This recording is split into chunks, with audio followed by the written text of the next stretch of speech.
నమస్తే అన్న, ఎలా అనిపించింది రెస్పాన్స్ థియేటర్లో ఆడియన్స్లో చూసినప్పుడు సినిమా? పిచ్చ హ్యాపీ అండి. అసలు ఆడియన్ ఒక సీన్కి ఎంజాయ్ చేస్తుంటే హీరో గారు మేము ఇద్దరం మామూలుగా భుజాలు గుద్దేసుకుంటాను. సో చాలా హ్యాపీ అనిపించేసింది. అసలు ఆడియన్స్ ఒక్కొక్క సీన్ ఎంజాయ్ చేస్తూ అరుస్తూ ఉంటే, ముఖ్యంగా రొమాంటిక్ సీన్ల దగ్గర కామెడీ సీన్ల దగ్గర ఎంజాయ్ చేయడం అయితే అసలు మామూలుగా అనిపించలేదు. చాలా అసలు మేము పడ్డ ఇంత శ్రమకి ఆడియన్స్ రెస్పాన్స్ చూసేసరికి చాలా చాలా ఆనందం వేసింది. అసలు ఇంకా ఇద్దరు ఒకరినొకరు పట్టుకొని ఏడ్చేసాం థియేటర్లో. ఇలాంటి సిచ్యువేషన్ అయితే జరిగింది. చాలా సంతోషం అండి. మా సినిమాని ఇలానే మిగతా అన్ని థియేటర్లో కూడా ఇలానే చూసి మీరు ఆనందిస్తారని కోరుకుంటున్నాను అండి. Thank you. ఎన్ని సంవత్సరాల కష్టం ఉంది ఇది సినిమా వెనక? ఇప్పుడు నిజం చెప్తాను. 3 years కష్టపడ్డామండి ఈ సినిమా కోసం. సినిమా చేసేసి 3 years అవుతుంది. 3 years తర్వాత ఈరోజు రిలీజ్ అయిందండి సినిమా. 3 years ముందు చేసిన సినిమా మేము 3 years నుంచి కష్టపడ్డాం రిలీజ్ కోసం. సో ఎవరు సపోర్ట్ చేయలేదు మాకు. చివరికి అందరూ వదిలేసినా సరే మేము వదలలేదు. సినిమాని ఖచ్చితంగా ఒక థియేటర్లో రిలీజ్ అవ్వాలి, సినిమా ఆడియన్స్ చూడాలని ఎంత కష్టపడ్డామంటే జనార్దన్ రెడ్డి గారు కావచ్చు, మన కోటి గారు కావచ్చు, వినోదన్ కావచ్చు, నేను కావచ్చు 3 సంవత్సరాల నుంచి ఈ సినిమా కోసం నిర్విరామంగా ట్రై చేస్తూ వేరే సినిమా కూడా చేయలేదండి మేము. వేరే సినిమా కూడా చిన్న చిన్న సినిమాలు మాకు చాలా వచ్చాయి, కానీ అన్నీ వదులుకున్నాం ఈ సినిమా రిలీజ్ అయితే తప్ప ఇంకో సినిమా చేయొద్దని.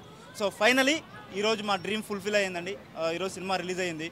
సో మీరందరూ కూడా సినిమా చూడండి, ఖచ్చితంగా అందరికి నచ్చుతుందండి. ఎందుకంటే ఏ వేరియేషన్ కావాలన్నా ఉంది ఇక్కడ. ఫ్యామిలీ ఎంజాయ్ చేసేది ఉంది, అట్లా యూత్ ఎంజాయ్ చేసేది ఉంది.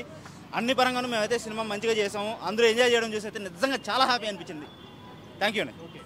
మీరు చెప్పండి, మీకండి ఎన్ని సంవత్సరాల కష్టం ఉంది ఈ సినిమా ట్రావెలింగ్? ఈ ట్రావెలింగ్ నాకు 4 years నుంచి ఉందండి.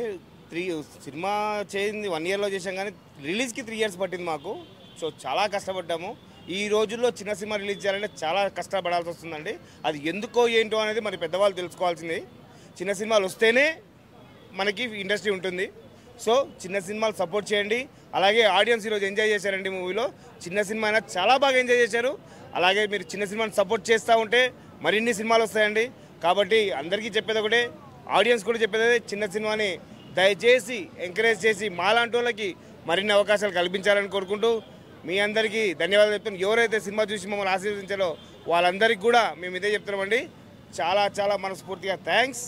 మీ వాంటి వాళ్ళ సపోర్ట్ ఉండడం వల్లే మాలాంటి యూత్ రాగలుగుతున్నాము, వస్తాం కూడా ఇండస్ట్రీలోకి. థ్యాంక్ యూ అండి. Thank you so much.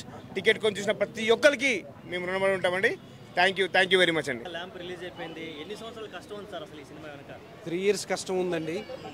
3 years నుంచి మేము కష్టపడుతున్నాం. దీన్ని మంచిగా రిలీజ్ చేయాలి.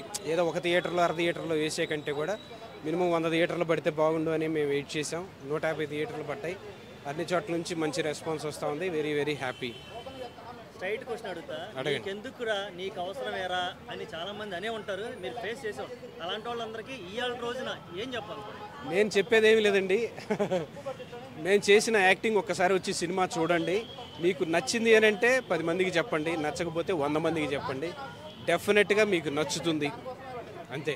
ఓకే, ఎవరైతే ఇలాగా మధ్యలో స్టార్ట్ చేసి మధ్యలో వదిలేసి సినిమా మీద ఇంట్రెస్ట్ ఉండి హీరో అవుదాం అనుకోండి, కొంతమంది డైరెక్టర్ అవుదాం అనుకోండి, వాళ్ళందరూ అచీవ్మెంట్స్ని దాటలేకపోతూ ఉంటారు. వాళ్ళందరూ మీరు ఏం చెప్పాలి? మీరు సాధించిన, ఎందుకంటే మీరు ఇవాళ రిలీజ్ అయింది మీ సినిమా కాబట్టి మీరు చెప్పడానికి ఒక అర్హత ఉంది మీకు కూడా. అవును సార్. కాబట్టి మీరేం చెప్పాలి యూత్కి కానీ ఇలాగ ఆస్పిరెంట్స్ కానీ ఏం చెప్పాలి? యూత్కి కానీ ఆస్పిరెంట్స్ కానీ నేను ఒకటే మాట చెప్తానండి. ఏదైనా మీరు సాధించాలి అని నిజంగా ఇక్కడ ఫిక్స్ అయితే మాత్రం కొంచెం టైం పట్టినా పర్వాలేదు, వెయిట్ చేయండి. మీ పడే కష్టం మీరు పడండి, డెఫినెట్గా రిజల్ట్ అనేది వస్తుంది. అలా రాకపోవటం మాత్రం లేదు, మధ్యలో వదిలేయటం మాత్రం చేయొద్దు. డెఫినెట్గా మీకంటూ ఒక రోజు వస్తుంది. మనం అందరం మంచి పొజిషన్లోకి వస్తాం ఎవరైనా సరే. ఓకే, సినిమాలో మీరు చేసిన మంచి పని నాకు అనిపించింది అంటే రాకేష్ మాస్టర్ గారిని తీసుకొచ్చి ఎంకరేజ్ చేయడం జరిగింది. ఇవాళ రోజున ఆయన మన మధ్య లేకపోవడం కొంచెం బాధాకరం.